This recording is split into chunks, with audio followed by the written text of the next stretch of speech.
after midday.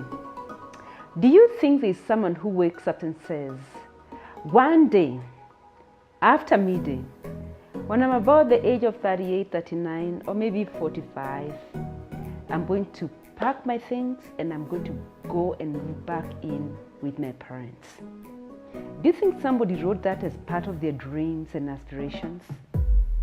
When you were asked, who do you want to be when you grow up? Do you think one young girl somewhere put their hand up and said, when I grow up, at the age of exactly 41, I'm going to, with 2 children or 3 children, my marriage is going to fail and I'm going to pack my things and I'll have lost my job and I'll go back and live with my parents. Yay! I don't think that was anybody's plan or anybody's idea of how their life was gonna look like. So today, after midday, I want us to talk about finding yourself in a situation where you have to move back to your parents' house after midday. What are the dynamics? What should we be thinking about, and how can we be able to offer support if this be our friend? And sometimes you're not even moving back with your parents. It could be moving with your relative, maybe a sister or a cousin or a brother. Okay, because your circumstances have changed. Now, the one thing, obviously, by the time you have come to that decision, or by the time you find yourself in that situation, you're already, number one, dealing with feelings of failure, embarrassment, disappointment, shame, and guilt. So you don't need any more of these heaped onto you. And obviously also, by the time you're moving back to your parents' house, your parents are also going to be feeling the same way. They're going to be actually reflecting these same 5 feelings upon themselves. They'll be feeling like they are a failure.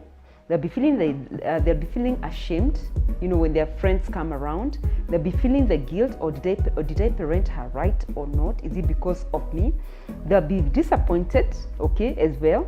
So it's important that we understand that they too will be going through their own emotions, okay?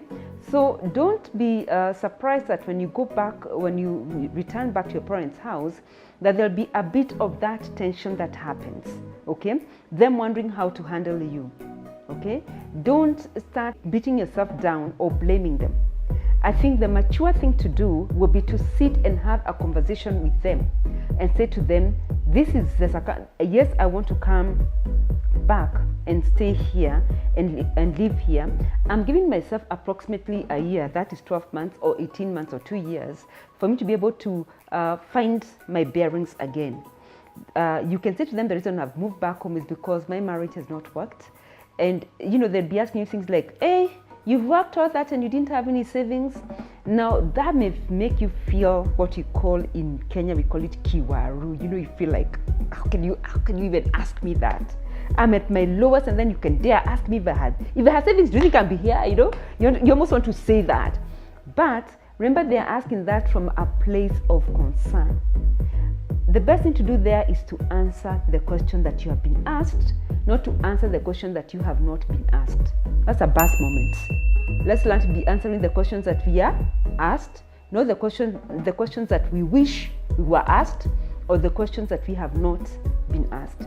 So that you're asked, hey, you didn't even have savings. Me, by the time I was your age, I had already started building this house that you're seeing here that now you're coming back to. As opposed to deciding to walk away in frustration, because don't forget you've come here for help, or you have moved back because of help. Just be able to say, actually, I did not have savings, or I thought we were working towards the same goal with my significant other before I realized that we were not moving together in the same direction, and I decided to leave, okay? Or I had stopped working, or I have had to shut my business because of the hard economic times, and by the time I was shutting the business, I had exhausted all my savings, or have just been retrenched actually, and the retrenchment came suddenly and I didn't have a plan for it. Just be honest and authentic about it.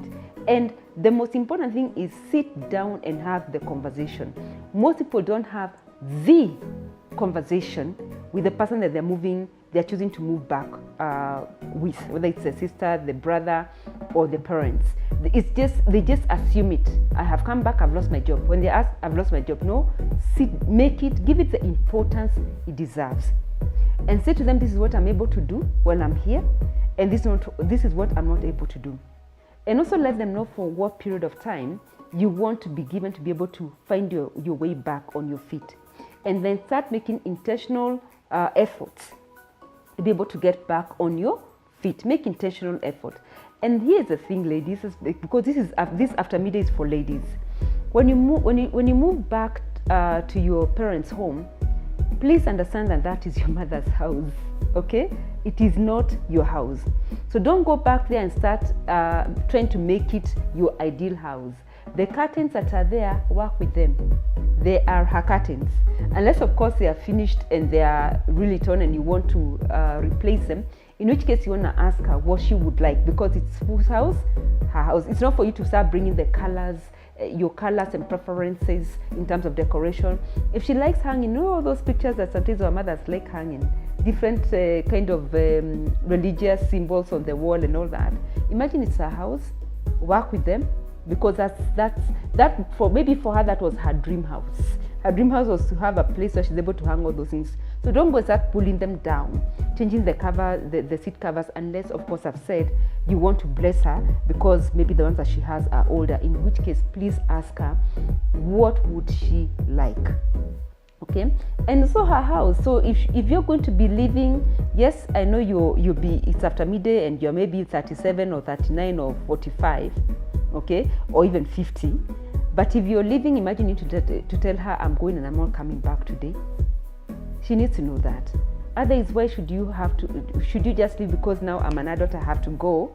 And then the person has to stay up late waiting for you because you did not communicate. Or maybe you didn't leave when you have made enough arrangements for your children about the showering, the meals and all of that, and maybe who will do the homework with them. All those things are important. So it's about us being responsible even in the midst of those circumstances.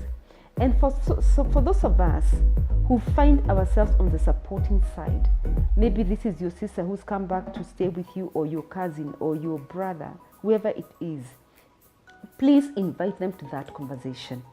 Sit down with them. Say to them, may I ask what happened? Okay, what do you see as your next steps in the next 2 years, and what kind of support would you like me to offer you during this period, but what I'm able to offer you, because you may not be able to offer them all the support. Like for example, if you move back and I'm not able to offer you money to be going on your dates. You get what I'm saying? But I can say to you, as long as you're here, you'll be able to have something to eat. Okay, so let's have this. So what I'd have to say to you as a bus moment is this: please have a conversation. Speak about it. Show that you have a way forward, and make specific requests about how you would like to be supported. As long as the other people are also welcome to say, this is what I'm able to give, and this is what I'm not able to give. And then also understand that you are living in their space, so respect their space.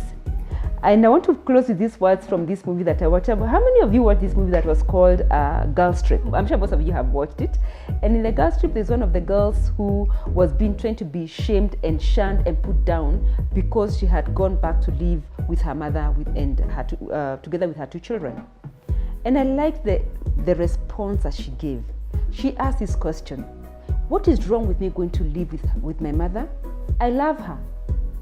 Why should I be ashamed, or why should I be so scared about going back to live with my mother? She's an amazing woman, and I actually do enjoy staying with her. Yeah, so there is nothing to be ashamed about if you find yourself in circumstances and situations that may cause you to go back there. I can understand it was not part of your dream, but also be respectful of the other people. So with that, even in those circumstances, remember to be bold, authentic, and significant. Be Bass.